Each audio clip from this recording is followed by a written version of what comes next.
Hey gang, how's everybody? Hey, I'm proud of my office worker friends that are taking the challenge and changing their life. It's not an easy thing. Office work has a lot of perils that people don't talk about, they don't discuss. A lot of diseases, a lot of illness comes out of inactivity. We definitely trade a lot off for the creature comforts of the office. You add onto that the stress in an office setting, staring at a computer all day, carpal tunnel. It's hard on your eyes, headaches. Back sitting is one of the worst things you can do for your back, your hips. And so as we do this for years, what do? We gain weight. We feel terrible. We're so lethargic at the end of the day. We're mentally strained that it's almost impossible to do anything. So office workers pay a huge price in exchange for creature comforts in our everyday setting. So this is a little video to motivate, a few stretches, a few exercises. I believe in using the KISS principle that the military taught me many years ago. KISS, keep it simple, stupid. The main thing we want to do is we want to move. We want effort. Any movement that you do, if you put a lot of effort into it, you will up your metabolism. You will burn calories. And the opposite is true. Any movement that you do, if you don't put forth the effort and the energy and the oomph, then you're just cheating. You're cheating yourself, and you're just moving or swinging, or I mean, at the very minimum, at least you'll get a stretch out of it if you do it properly, which is an excellent thing, and that's one thing that office workers don't get enough of by far is stretching and movement. So anyway, I'll show you a few of my favorite stretches that I do that I would recommend for you. So the first thing is your back sitting, your hips, your back, everything's tight. So you want to stretch all that out with your core. So what I like to do is a hip rotation. And I'm doing this here in the middle of my gym so that I can show you don't need much room all around this equipment. You don't need much room to do this, hardly at all. So I'm doing this deliberately to show you. So the first thing you want to do, you always have a good base. You don't, especially ladies with high-heeled shoes or unstable shoes, you always want to have about a shoulder width apart stance. And so you always want a good foundation no matter what you do. That way you won't fall, you won't get hurt. So anyway, you just want to rotate and rotate at the hips and do it easy at first. And you can even flail your arms, so to speak, and get the this is a situation where you want to use the momentum and you want to get it going. So that will help loosen your core. And there's variations on this. Try different methods, whatever feels good. This is a good one because it loosens up your shoulder joints as well as rotates your hips. But regardless, this is a very good movement to do.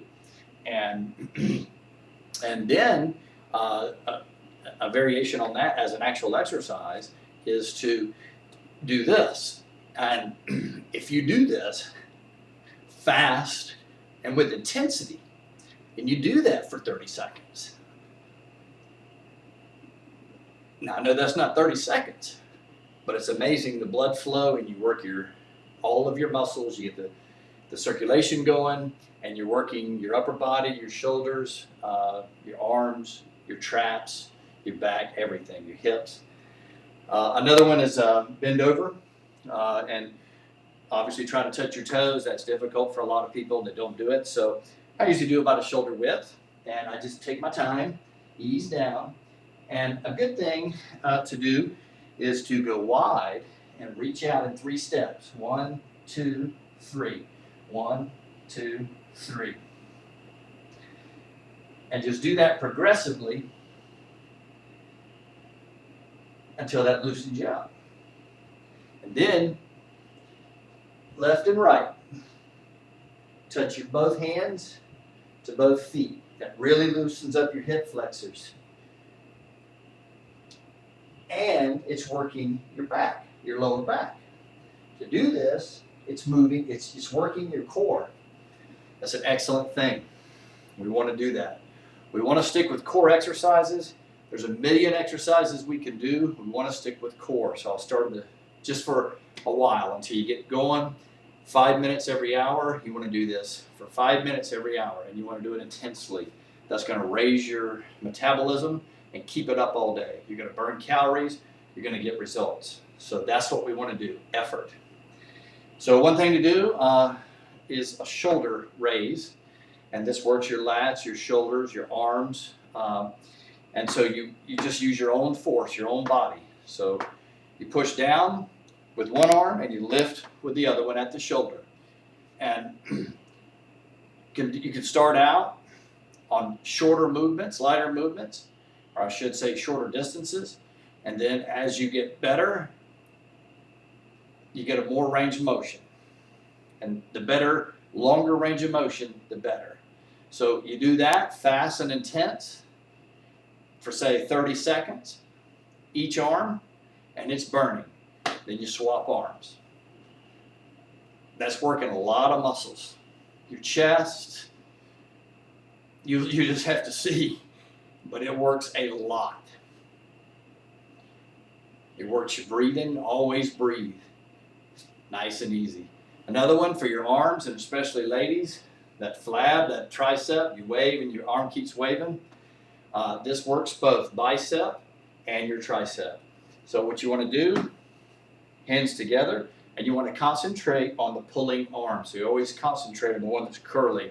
It's going to work the tricep of the other arm, but you want to concentrate on the bicep of the pulling arm. So as you pull, you're working the tricep, the one that waves, on the other arm. And you do it as hard as you can stand. And you want to do about 10 reps. Then you swap arms. And you concentrate on that curling arm. And again, you're working the tricep of the opposite arm, but you're concentrating on pulling your bicep as hard as you can. The reason is because the bicep is weaker. It's a puller muscle. It's weaker than a pusher, which is a tricep muscle. So you want to concentrate on the puller. You do that 3 or 4 times back and forth, and you'll be surprised how that will work your arms. And no, ladies, you're not going to bulk up. You're not going to get big, so that's not an issue. So then another one is to go to a wall or a chair or this piece of equipment you can hang on to. And if you don't need to hang on to, then that's fine. Don't do it. You want to do squats. And this is a core movement, works your lower body. And it works your whole body. So when you first start out, you don't want to go very far. So we'll do what we call quarter squats. So you want to stand again, feet about shoulder width apart on everything. You want a good foundation. Arms out. And you want to go a quarter way down. And you want to do sets of 10 or 15 or 20, whatever you can stand, where your legs start to burn. And I can do a lot more, but that's what you want to do. So do that for a week or days, whatever your fitness level is, and then you can increase it down 2/3 of the way down, and then you can go full squats. And that is an excellent total body core exercise. So I encourage you to do that. Another one for the abs, a wall, and I recommend it for this one. You just put your hand against the wall or a chair or whatever, just something stable. And just lift one leg at a time. And I'm not swinging, I'm not using momentum. I'm not doing it like a pendulum. I'm using my abs and I'm using the muscles and I'm whipping it up and I'm controlling it down. And this will burn your abs, your quads, your hams. I feel it everywhere. And then whatever you do on one side, you do on the other. So again, I'm not having to change positions. So you rotate, you do this back and forth 3 or 4 or 5 times, however many you can stand. All we're going to do is 5 minutes an hour. So you could take one exercise and do it for the whole 5 minutes. You can do different exercises. So this is good for the first one. this will get you going. I could bombard you with a whole bunch of exercises, and I have plenty to share with you. But I want to encourage you to get motivated, get moving, stay moving, and just put the effort forth. Put the effort forth, and you'll get results, and you'll change your life. I'm proud of y'all. Y'all have a good day.